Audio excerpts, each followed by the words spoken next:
নরসিংদী সদর হাসপাতালে র্যাবের অভিযানে দালাল আটক। নরসিংদী প্রতিনিধি। নরসিংদী জেলা সদর হাসপাতালে অভিযান পরিচালনা করে ৬ দালালকে আটক করেছে র্যাপিড অ্যাকশন ব্যাটালিয়ন র্যাব ১১।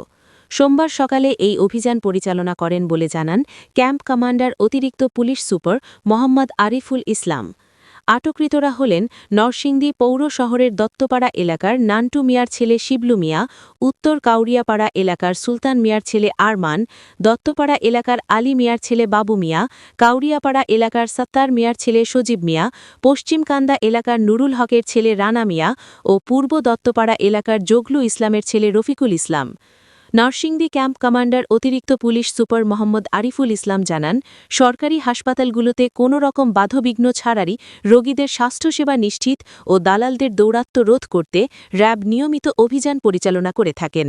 এরই ধারাবাহিকতায় সোমবার সকালে গোপন সংবাদের ভিত্তিতে এক্সিকিউটিভ ম্যাজিস্ট্রেট মাসুদ রানার নেতৃত্বে র্যাব পুলিশের সমন্বয়ে একটি দল নরসিংদী জেলা সদর হাসপাতালে অভিযান পরিচালনা করে ৬ জন চিহ্নিত দালালকে আটক করতে সক্ষম হয়। পরে তাদের অর্থদণ্ড ও বিভিন্ন মেয়াদে কারাদণ্ড দেওয়া হয়। ফারিয়া আক্তার, দৈনিক বাংলা প্রতিদিন, ঢাকা।